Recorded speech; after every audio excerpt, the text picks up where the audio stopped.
So let's start with some conjectures. Why we are the most successful animal in the world and what language has to do with it. Okay?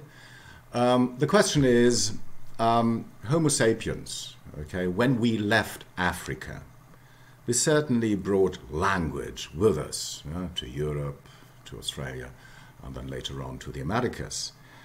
And we're very successful wherever we went. And the question is language responsible for that? And here you see, a map for the out of Africa hypothesis. It's not a hypothesis anymore. It's been proven, okay, that man or human beings evolved in Africa and then something like 50, 60,000 years ago spread to the rest of the world, okay?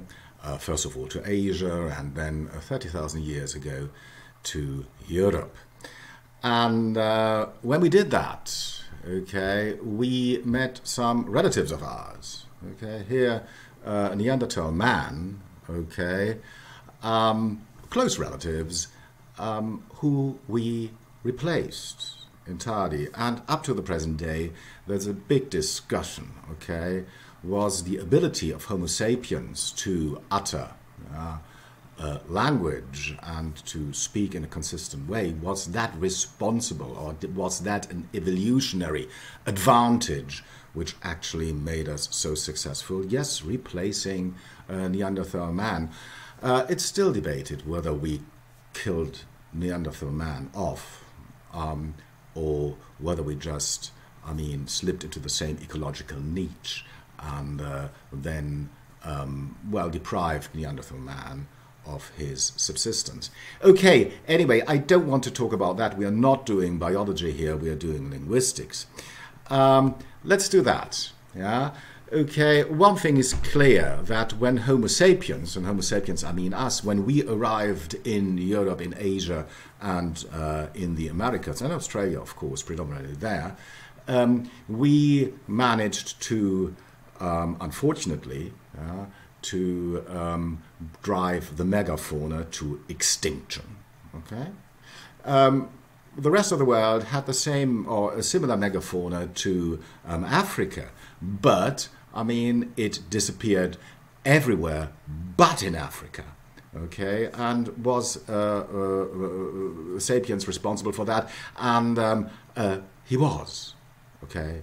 Because, it's usually men who go out hunting. Okay, here you see a very romanticized picture of a Paleolithic man killing a mammoth.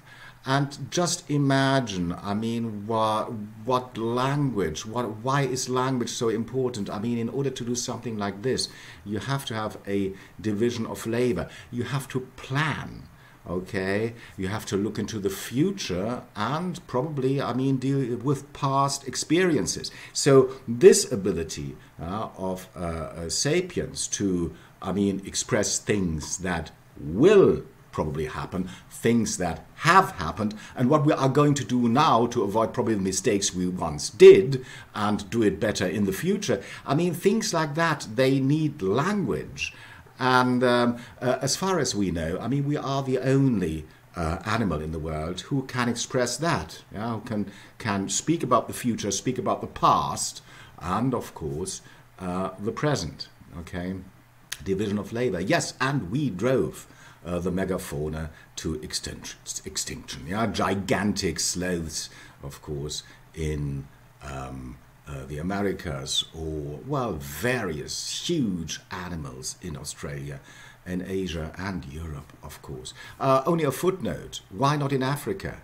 Well, because the animals had time to adjust to sapiens.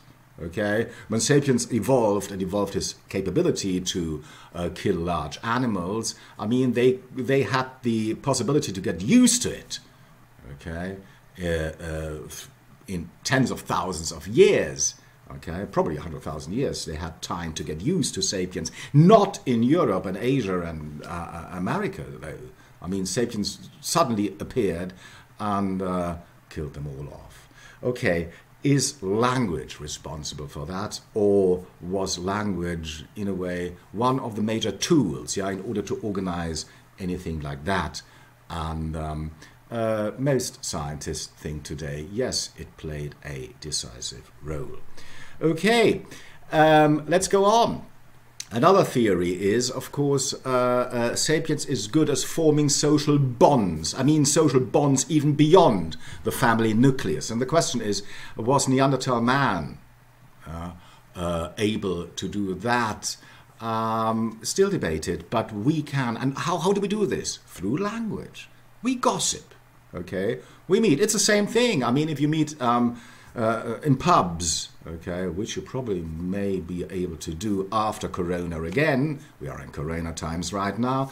But imagine you're sitting in a pub and you talk about who with who did what, yeah, who is friend with who fell out with whom, and so on. And this way we form social bonds. So social bonds beyond the family may, of course, predominantly be forged through gossip, talking to one another. And yes, we, in a way, they create certain big groups who have an advantage, of course, if you compare it to the probably smaller groups, family nucleus, of Neanderthal man. So is that responsible? It could be for our success. But today, yes, gossiping is one of our major activities. Think about that. Yeah? You need language. Okay.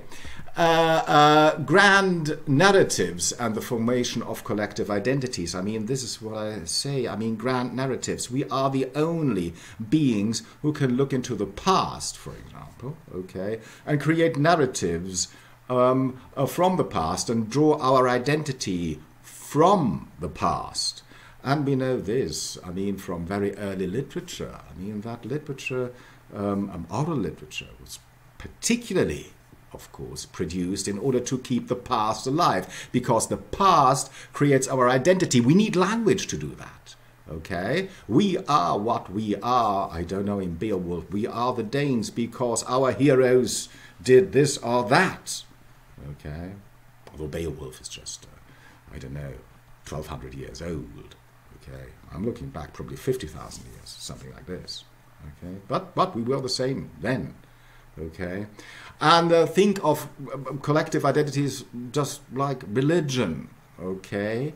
I mean, people feel they belong together just because they share a certain belief system and narrative. And this narrative, mythology, whatever, I mean, it has to be communicated in language, okay?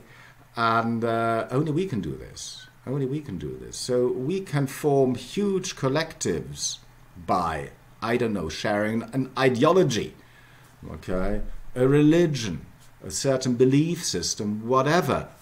But, okay, language has to communicate that. And then we can form larger groups, which in our times are as large as entire nations, okay, probably even bigger. Europe, I don't know. Yeah. So you see, I'm very much of the opinion, but this is me as a linguist romanticizing, okay, that language is, to a large extent, responsible for our success as a species, okay? All right, I will leave it here. Okay, because, I mean, the records we have about language are only something like 5,000 years old. That was language before, okay? These were just conjectures, okay? Conjectures, but, I mean, there is certainly, there's a certain truth in that, yeah?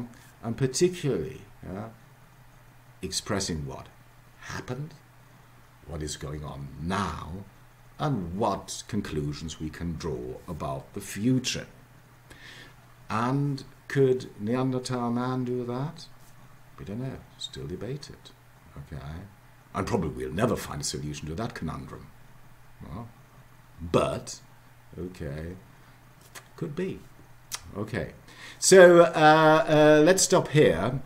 and then go to something where we have, well, what we have records for.